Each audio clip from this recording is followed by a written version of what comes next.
Exit poll Haryana में कांग्रेस की वापसी दिखा रहे हैं और जम्मू कश्मीर में त्रिशंकु विधानसभा बनने के आसार हैं। लेकिन ये हुआ क्यों, कैसे हुआ, इसमें कहाँ वोट किसको कम मिले, भाजपा का हार का कारण क्या रहा, जो एग्जिट पोल दिखा रहा है। अभी परिणाम अभी आने बाकी हैं, लेकिन इस पे भी एनालिसिस करने की जरूरत है कि वास्तव में वोट ही कम मिले हैं या कोई और भी वजह है, या पब्लिक जनता बीजेपी को चाहती नहीं है या वोट ही देने नहीं गई।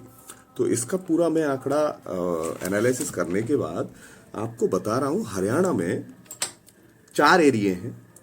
बागड़ बेल्ट है, बागर बेल्ट है, देशवाली बेल्ट है, जीटी करनाल बेल्ट है, मेवात बेल्ट है जहां मुस्लिम वोटर ज्यादा है, और अहिरवार बेल्ट है, और फरीदाबाद वाली बेल्ट। इन्हीं सारे बेल्ट के अकॉर्डिंग पूरा हरियाणा का चुनाव बनता है, और इसी ये गढ़ माने जाते हैं एक दूसरे के। कहीं कांग्रेस का गढ़ है, कहीं बीजेपी का गढ़ है। लेकिन समस्या कहाँ हुई है बीजेपी को? एक तो जहां जहां मुस्लिम वोटर ज्यादा था, जैसे मेवात बेल्ट पे कांग्रेस का बहुत अच्छा कब्जा था, वहां पे वोटिंग परसेंटेज रहा है 76।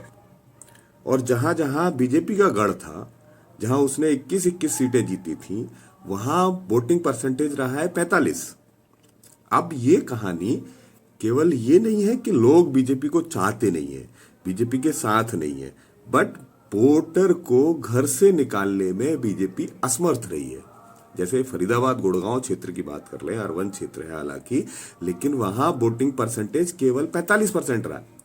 मतलब वोटर निकला ही नहीं। आप सोचिए 45% टोटल वोटिंग परसेंटेज है और बीजेपी का वोटर घर से निकला ही नहीं है, इसीलिए वहां वोटिंग परसेंटेज बहुत कम है। जहां जहां बीजेपी का गढ़ था वहां वहां वोटिंग हुई नहीं है।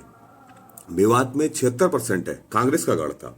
जीटी करनाल रोड पे बीजेपी का गढ़ था, लेकिन वहां वोटिंग परसेंटेज, वहां की जितनी भी विधानसभाएं हैं उनमें 45-50 से ज्यादा वोटिंग परसेंटेज नहीं रहा है। अब ये जीत और हार का तो फैसला 8 तारीख को जब वोट खोलेंगे तभी होगा, पर वोटिंग परसेंटेज इसमें बहुत मायने रखता है।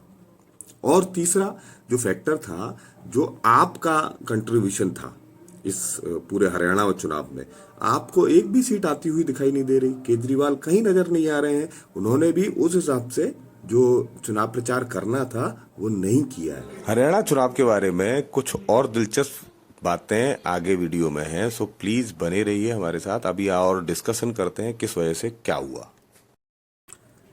हरियाणा में मतदान खत्म होने के साथ ही शनिवार शाम आए एग्जिट पोल में राज्य में एक तरफा जीत कांग्रेस की दिखाई दे रही है। वहीं जम्मू कश्मीर में भाजपा और कांग्रेस नेशनल कॉन्फ्रेंस की टक्कर हो रही है। इसी बीच विधानसभा के अनुमान लगाए जा रहे हैं और सूबे में सत्ता की चाबी भाजपा के साथ निर्दलीय और छोटे दल के साथ कश्मीर में सरकार बना सकती है। एग्जिट पोल में हरियाणा में सत्तारूढ़ भाजपा हैट्रिक लगाने से चूक सकती है, और पोल ऑफ पोल्स के मुताबिक हरियाणा में 90 सदस्यीय विधानसभा में भाजपा को करीब 25 तो कांग्रेस को 59 सीट मिलने का अनुमान है। भाजपा के दूसरे कार्यकाल में सरकार की सहयोगी जेजेपी को 0 से 1 और इनेलो को समेत अन्य को 6 सीटें मिलने का अनुमान लग रहा है। यदि अनुमान सही निकलते हैं तो मायने साफ हैं कि भाजपा को 10 साल की एंटी इनकम्बेंसी और जाट दलित वोटों का ध्रुवीकरण होता हुआ साफ दिखाई दे रहा है। इसके चलते जबरदस्त नुकसान उठाना पड़ेगा, और 2019 में भाजपा को 40 सीटें मिली थी। यहाँ पर हरियाणा में कई बार ऐसा भी हुआ है कि यहाँ एग्जिट पोल गलत हुए हैं, जैसे पिछली बार हुआ था। हरियाणा के पिछले चुनाव में करीब सभी एग्जिट पोल में भाजपा को निर्णायक जीत का अनुमान लगाया गया था। एसवीपी के वोटर ने जो एग्जिट पोल करते हैं भाजपा को 72 और कांग्रेस को केवल 8 सीट दी थी। इंडिया टुडे का भाजपा को 38 और कांग्रेस को केवल 36 सीटें देने का अनुमान लगाया था।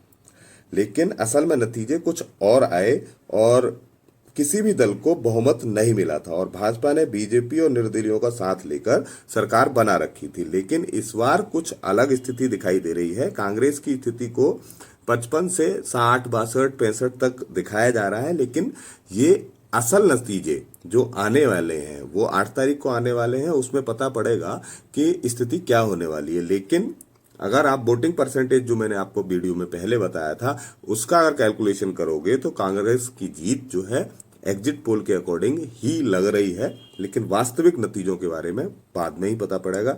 ये दोनों नतीजे हरियाणा और जम्मू कश्मीर के नतीजे 8 तारीख को आएंगे, उस समय भी हम लोग आपके साथ जुड़े रहेंगे।